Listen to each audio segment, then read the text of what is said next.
This is Stanford Engineering's The Future of Everything, and I'm your host, Russ Altman. Thanks for listening. If you want to support the show, telling your friends, neighbors, loved ones, colleagues about the show is a great way to support it and to spread the news about the future of everything. Today, Karen Adams will tell us that the symptoms that women can get 5 to 7 years before their menopause can be extremely alarming and disabling. So, you need to know about these symptoms ahead of time for you or your loved ones, and you need to get treatment so that you don't have to experience unnecessary symptoms around the time of your menopause. It's the future of menopause. Today, we're continuing our feature, The Future in a Minute. At the end of our conversation, I will ask Karen a bunch of quick questions. She'll give me a bunch of quick answers, and that'll be The Future in a Minute. Also, before we get started, a reminder to share the show with your friends and loved ones and colleagues and neighbors so that we can spread the news about the future of everything. When we think about menopause, a lot of us have a lot of questions. This is the time when a woman's period stops around the age of 50, 51. But in the 5 to 7 years before then, an alarming set of symptoms, irritability, bone aches, and a bunch of other things can happen that are very disabling and can be of unknown cause, unless the woman has been told to expect these symptoms and seek medical help, because there are treatments. In addition, after the menstruation periods stop, then that's the menopausal period when there are also treatments for the symptoms that can occur, like hot flashes and other things that people have heard about. Karen Adams is a professor of obstetrics and gynecology at Stanford University, and she's an expert on perimenopause and menopause and the management of these physiological changes to optimize women's health and women's life. Karen, thanks for being here. Obviously, you're committed to women's health as an OBGYN doctor, but what made you focus on the particular challenges in managing and women dealing with menopause? Well, it's interesting. First of all, thank you so much for having me, Russ. You know, I could talk about this all day, and I have. I was residency program director for 14 years at a large academic center. And one of the things that our residents were required to learn about was what they called geriatric care. And by that, they meant women over 40. Oh my goodness. I would like to Right. register an objection.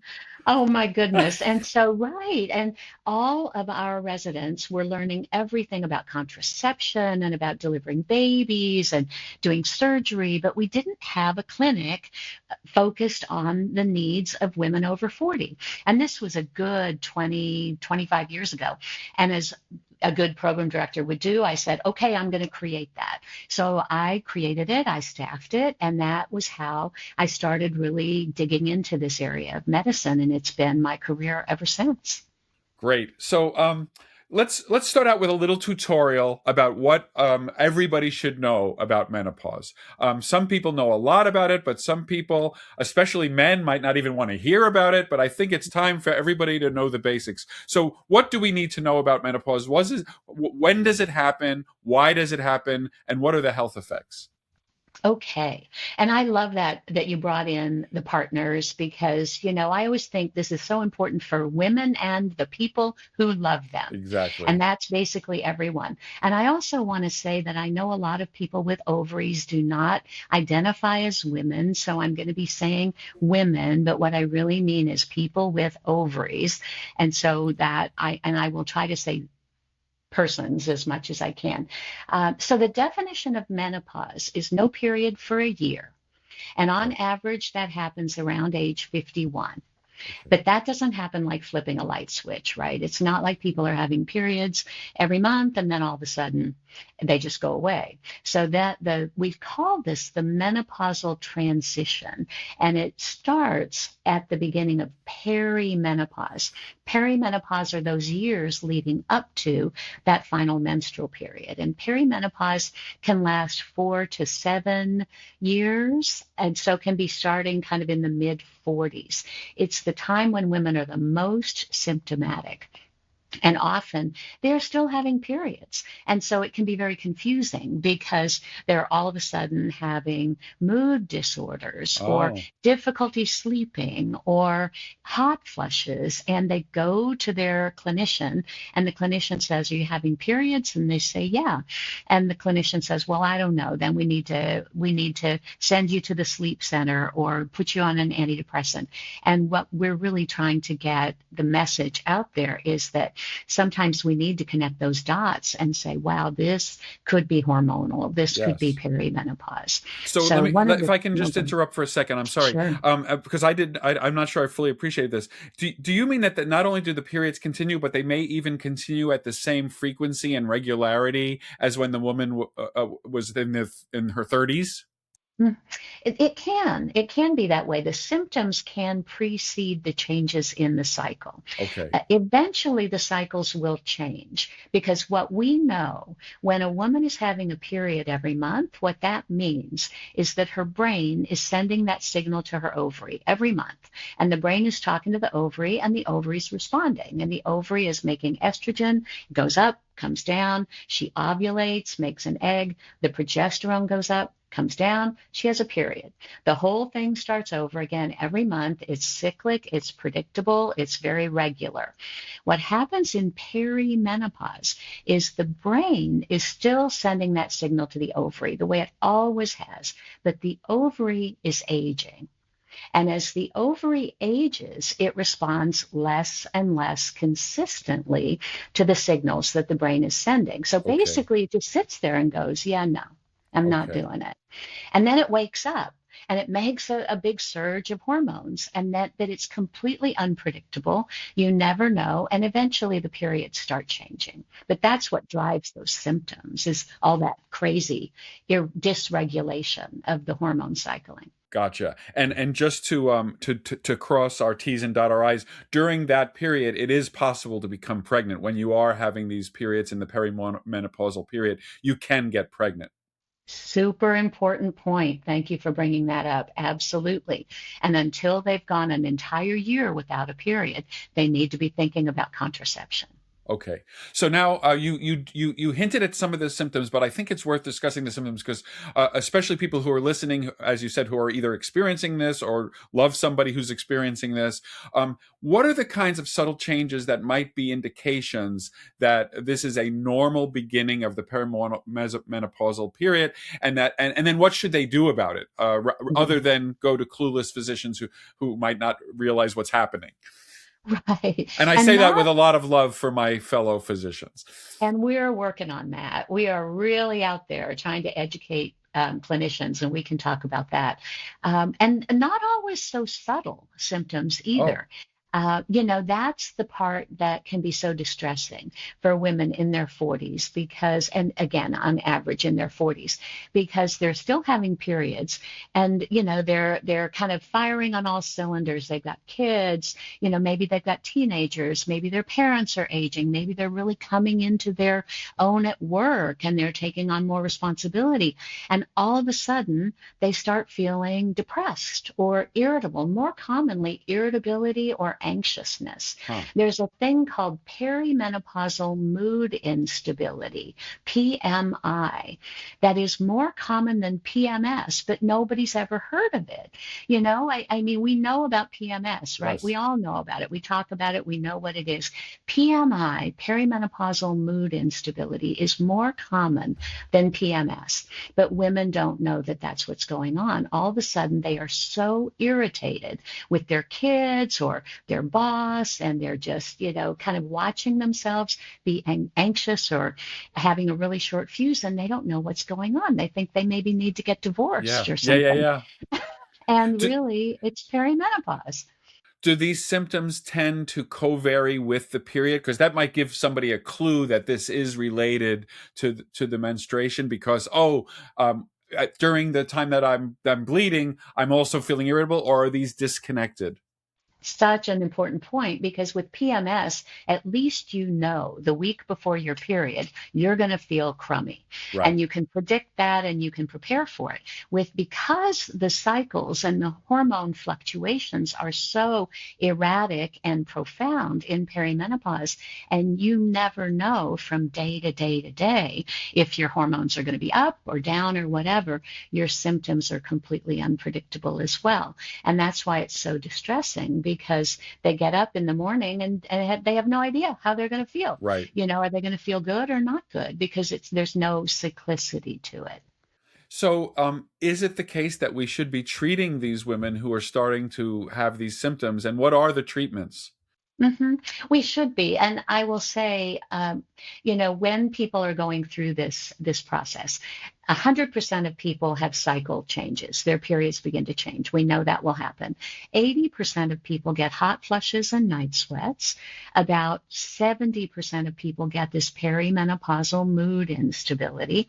About 50 to 60% of people start having sleep disturbance, which is hugely bothersome for them because then they have brain fog, during the day and, are irritable and it makes the mood issues worse. And then about 50% of women begin to get vaginal symptoms. So you can get vaginal dryness, you can get pain with sexual activity. So that's kind of the whole gamut. And then there's also joint pain. There's a thing called musculoskeletal syndrome of menopause, and about 50% of women just start having aches and pains when they never have had that before. And then there can be a gamut of strange symptoms that are less common, like ringing in the ears or burning mouth or, tingling in your fingers. So there's really a lot of. That's an amazing list of symptoms. And you can imagine somebody who's paying attention saying, "Oh, do I have cancer? Am I out of shape physically? Am I doing something wrong in my lifestyle? Am I eating the wrong foods?" So I can imagine that being very disruptive. And as you said, this could be at a very challenging and exciting time in their lives. Exactly. So they've just got so much going on and they think they are losing their minds. It's like, I have gone through puberty and I had my kids and I kind of had it all dialed in. And what in the world is happening to me right now? Yes. So the good news is this is 100% treatable. Nobody needs to suffer. And it's treatable with hormone therapy. And so we treat with hormone therapy. We see what gets better and what doesn't get better. So for example, joint pain, say I put someone on hormones and the joint pain improves, then I figure, that probably was musculoskeletal syndrome of menopause. If the joint pain doesn't improve, then I need to think, okay, should this person go see a rheumatologist? Maybe they're dealing with arthritis Right. or something else going on. It's a really interesting point that you can't just blame everything on the menopause because there might be other Mhm. underlying diseases and you don't want to miss those. Correct. That's exactly But right. it's going to be hard to it's hard to know until you treat the present menopause, and then what, as you said, you can triage which symptoms get better and which ones don't. So that's Mhm. really fascinating. Now let's just pause at hormone therapy, because in my career, hormone therapy has had quite a roller coaster ride. And Mhm. so, and I'm sure that people who have paid attention are aware that there were these trials that, like, 30-40 years ago, we were putting all the women on hormone replacement therapy. Then there were studies that made things very confusing. We were expecting some results and then got different results. So could you take us through what the current understanding, and whatever history you think is important, but the current understanding of how we should use hormones and their safety? Okay. So I do want to emphasize that the treatment for perimenopause is different from the treatment for Okay. postmenopause. So those are two different things because in perimenopause, people need three things. They need cycle control because their periods are all over the place and their hormones are all over the place. They need contraception, to your point earlier, and they need symptom management. Okay. So we need to get the symptoms improved. We need to make sure they don't have an unwanted pregnancy, and we need to make sure that their periods are not just erratic and goofy. So that requires a certain amount of hormone that postmenopausal women do not need. In postmenopause, we use those traditional hormones that you were just talking about in the big trials. They are about a quarter of the strength of the lowest birth control pill. So they're a very, very small amount of hormone, and that's really all women need for bone protection, long-term heart health, symptom management, etc. And we can talk about that research. But in the perimenopause, before we move on and away from perimenopause, it's really important to know that to get those three things, you're not going to be giving or receiving traditional, what we used to call HRT. We now call it hormone therapy. You're going to be looking at either a birth control pill, maybe an IUD, or some other type of stronger hormonal therapy to treat you in that transition. But once you hit that final menstrual period, age 51 on average, then we're talking HRT. And I'll just use that term because that's what people are familiar with. And yes, HRT has had a long and storied history, right? And if you're your age and my age, we have kind of seen that. Back in the early, in the 90s and 2000s, a lot of people were on hormone therapy. And then the Women's Health Initiative data came out in the early 2000s, and it was an earthquake in menopause medicine. It really surprised us because we had a bunch of observational data up until that point saying that hormone therapy was really beneficial, particularly for women's cardiac risk. Yes. And that's what the Women's Health Initiative was designed to do. It was never designed to assess symptom management or quality of life or anything like that. It was designed to look at the impact of hormone therapy on chronic conditions, primarily heart health. Heart attack, stroke, things like that. They also looked at breast cancer risk, other types of cancers. So I get sad when people criticize it and say that it was a terrible study, it was flawed and all that. It wasn't a terrible study. It was not flawed. It did exactly what it was designed to do, and that was to tell us the long-term risk or benefits of being on hormones. And surprisingly enough, the people that were on hormones didn't behave exactly in the way that we thought they would. So the thing that's important to know about the study is that they enrolled women between the ages of 50 and 79 on hormones, people who had never been on hormones before. And we found that the women who were older, over age 65, really responded differently to the younger women. So that's really important data that we have now. And we can talk more about it. But what ultimately happened was that everybody went off their hormones because everybody got scared, and the headlines hit Good Morning America and the New York Times, and hormones cause breast cancer, hormones cause stroke and heart attack. But what got lost in the messaging was that was in those women over 65 who were really having the heart attacks and strokes. And if you start on hormone therapy under the age of 60 or within 10 years of the final menstrual period, those women actually got benefits. So the data is nuanced, and we have to have that discussion with people so that they understand, it's not one size fits all medicine. This is The Future of Everything. I'm Russ Altman, and we'll have more with Karen Adams next. This is The Future of Everything. I'm Russ Altman, and I'm speaking with Karen Adams. We've been discussing perimenopause, getting into menopause, and some of the treatments. We ended our last part of our discussion with the Women's Health Initiative, and it was a confusing time for many people because a treatment that was universal and was really seemed to be doing well all of a sudden came into question. So to kind of put a bow a little bit on those issues, what do you tell women, both perimenopausal and postmenopausal, about the risks and benefits of a hormone replacement or hormone therapy these days? Yes. I first talk about the benefits. I say, I can take your hot flushes away in about 3 weeks. You'll get a decent night's sleep. It's going to be very stabilizing for your mood. Your joint pain's going to get better.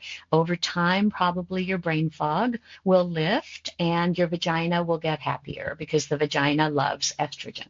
So those are all the benefits. And that all sounds quite good, right? That's quite a sales pitch. Right. Well, yeah, if you want to call it a sales pitch, I'm just laying it Yeah, out my words, there. not yours, not yours. Right. I'm just laying it out there. And so all of those things, not only that, 15 years from now, you'll have better bones, you'll have fewer bone fractures, better bone density. We know that. Estrogen increases bone density by about 5 to 6%. So, of course, we talk about strength training, we talk about other things that people need to do for healthy bones, but estrogen really is good for the bones. Also, if you're under 60 or less than 10 years out from your final menstrual period, you will get cardiac benefits as well. So we're all depositing calcium in the coronary arteries in our hearts, but that process slows down in younger women who take hormones. And the Younger calcium is meaning bad, just to state the obvious. The calcium exactly. deposition in your coronary arteries is not good. Right, we don't want that. And so if you're under age 60 or within 10 years of your final period, you're going to get that benefit in the heart. In women over that time frame, it doesn't harm them, but they don't have any benefit over and above placebo. So it didn't seem to have that same benefit in the older women. So that's part of the reason why we think it's best to start in that window of opportunity under age 60 or within 10 years of the final period. So those are all good things. What are the downsides? The downsides are that in the Women's Health Initiative, we saw an increased risk of breast cancer in the women who were taking both estrogen and progesterone. And it was only about 8 extra cases per 10,000 women per year, which is not much. Yeah. It's greater with a sedentary lifestyle, or if you drink 1 glass of wine a night. Obesity increases the risk of breast cancer by 9-fold. So there are many other things that increase the risk of breast cancer more than hormone therapy. We also think that that was an overestimate because those were done, that data came from synthetic hormone use, and we are now using bioidentical, meaning your body recognizes it. We think those hormones are much less inflammatory and much more breast neutral. So we don't worry too much about the breast cancer risk, but that's an individual discussion that we talk about with an individual patient. People do. Would a family history, if a woman has a mom or an aunt or a sister who has a history of breast cancer, does that come into the calculation? It does, but it's not a contraindication to being on hormones. Even if a woman has a BRCA gene, even if she's BRCA positive, she can still consider being on hormones, and that's a discussion that we have. The only people who really should not take hormone therapy are people who have breast cancer themselves, and even that's a little nuanced because it depends on the type and how long it's been and all that. People who have had a heart attack or a stroke, or people who've had a blood clot in their leg or their lung or their brain, again, with some nuance there. So we talk about all of those things. But you know, Russ, what people come to me and they say, I'm not having a ton of symptoms. That sometimes happens, but I want it for my brain, or I want it, I want it for, my mom had dementia and I don't want to have that. So that's a kind of a more nuanced discussion. We know that there are estrogen receptors in the brain and they light up as people get older. It seems like the brain is trying to sop up estrogen more and more as a woman ages, but we don't have good data to say that it prevents dementia. In fact, if you start hormone therapy after age 65, it increases the risk of dementia. So a lot of these the advice that you're giving is very dependent on the age of onset. Is there any downside? Mm-hmm. So let's say a woman who perhaps listening to this podcast gets excited, she has symptoms, and she goes on the initial perimenopausal hormone therapies, and then she has her period, her menopause, I'm sorry, and then continues with the postmenopausal. Is there any downside to being on those treatments like early and then throughout your life, or do you feel like there's some sort of lifetime limit of how much hormone exposure you should have? Great question. There's no age at which we automatically stop Okay. hormone therapy. And I will tell you, I'm 67 and I'm going to die with my hormones in my hand. And so, I believe in it. And I think that if you start at the right time and you don't have the contraindications and you don't develop any contraindications, there's no age at which we automatically should stop. Great. So I wanted to also hit you made a mention of a happy vagina, and I wanted to go back to that because I know in your writings and in your research you talk a lot about lifestyle and sexual health, and these are intimately related to some of the symptoms and some of the physiology associated with both perimenopause and menopause. So what do you have to say about the options that women have and how they should be thinking about this? Like my sense is that all is not a lost cause and people shouldn't give up. Absolutely. Now, 50% of women do not have pain with sex when they go through menopause. I have a patient who is 80 years old and she's having sex with two different men, no pain at all. And so that can be true for some women. But some women will start to experience pain in their 40s, pain with penetration, inserting something into the vagina. And that is treatable. And the way we treat that is with local estrogen. So when we're talking hormone therapy, we're talking, a patch, a skin patch, or gel on the arm or gel on the thigh. Those create circulating blood levels of estrogen.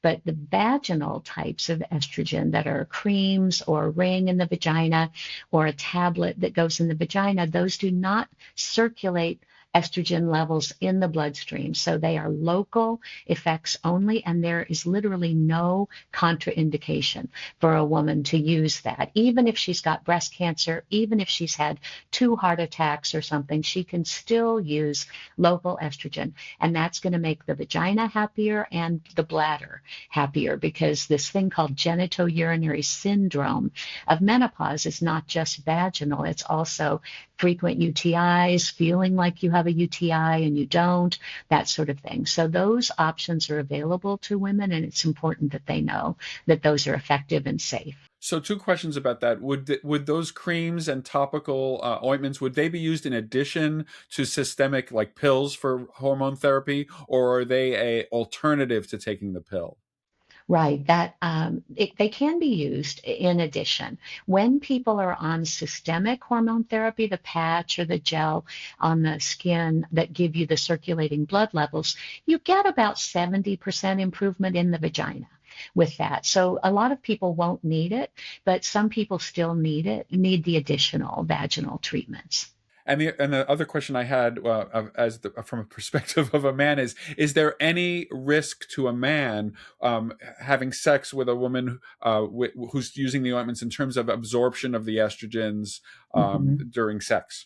Right, important, because women, the vagina is mucosa. It's like the inside of your mouth. So it's going to absorb a lot more, whereas men are covered with skin. And that is much more of a barrier to absorption of anything. So I tell my patients, if you've applied some cream that night and then you happen to have sex, you don't need to worry about it. It's not going to impact your partner at all. And even oral sex, most of the time with the cream, we have them rub it in really well so you don't get a glob of cream in the mouth or anything like that. But it's not harmful for men. Great, great. So in the last minute or so, I did want to ask you about your general view of the landscape of women's health. You've written about this, you care about this deeply. We've talked about some aspects of it just now, but how is things looking in terms of understanding, what makes men and women different? What are the different health challenges? What are the different physiologies that are relevant? What's the state of our knowledge, and are you pleased with our current state, or do you think there's too much work to be done? Oh my goodness. Oh my goodness. I am pleased with our current state, and I'm also hungry for more, because women's health is the most under-researched, under-educated, over-legislated area of health in this country. And we only get 10% of NIH funding. And it really has been shameful for a long time. Women were not even enrolled in clinical trials until 1993. Yeah. And so we really, really have some catching up to do. But the good news is there is a spotlight being shown on this now. We have Melinda Gates writing an op-ed in the New York Times. We have the Menopause Society that just has been given $10 million to focus on menopause education for clinicians around the country and around the world. We have a wonderful new documentary that's coming out that Katie Couric has done that's called Hormonal, that I actually was honored to be interviewed for. Oh, I'm super great. excited for that. Hopefully we'll see you at the Oscars. Yes, And yes. And so I do think, and Halle Berry was on the steps of the Capitol screaming about menopause. So there is a lot more attention being paid to it now. Women are educating themselves. Physicians are looking, and other providers are looking for education. So it's very exciting to me. I think that for our daughters and our granddaughters, we're going to know so much more. That is great to hear. And so, and a great way to finish most of our conversation. But before we finish our total conversation, I wanted to ask you if you're ready for our segment that we call the Future in a Minute, where I'll ask you some rapid fire questions and we'll get your kind of quick responses. Love it. Ready. Okay, here we go. What is one thing that gives you the most hope about the future? That spotlight that is on women's health right now. I am so optimistic that things are going to improve. So I'm very hopeful about that. What's one thing you want people to walk away from this episode remembering? If you have ovaries and you live long enough, you will go through menopause. So menopause is inevitable, but suffering through it is not inevitable. And you should not stop until you find expert treatment, and you can find that. Aside from money, what is the one thing you need to succeed in your research? Money. I need money. But actually, I'm not a researcher, really. I'm a clinician and an educator. We have wonderful people at Stanford doing work in menopause in all kinds of realms. And what I'm actually recruiting for right now is a research director. I need someone to come in and pull those people together and help them with their collaboration and creativity. I've brought them together for education and for clinical care, but we are actually recruiting for a research director. And if there's anybody out there who's a professor or associate professor and does menopause research and is interested in coming to Stanford, call me, because we are actively recruiting. Awesome. If all goes well, what does the future look like? If all goes well, every 35-year-old woman will get anticipatory guidance. Every perimenopausal woman will have her symptoms treated, and every postmenopausal woman will have counseling around chronic health concerns to improve and maximize her lifespan and health span. If you were starting over again and you needed to get your certification or your degree in a different discipline, what would it be? I would either be a financial advisor, because I love the financial markets, I think it's super interesting, or a pastry chef. And I would make baguettes and croissants all day.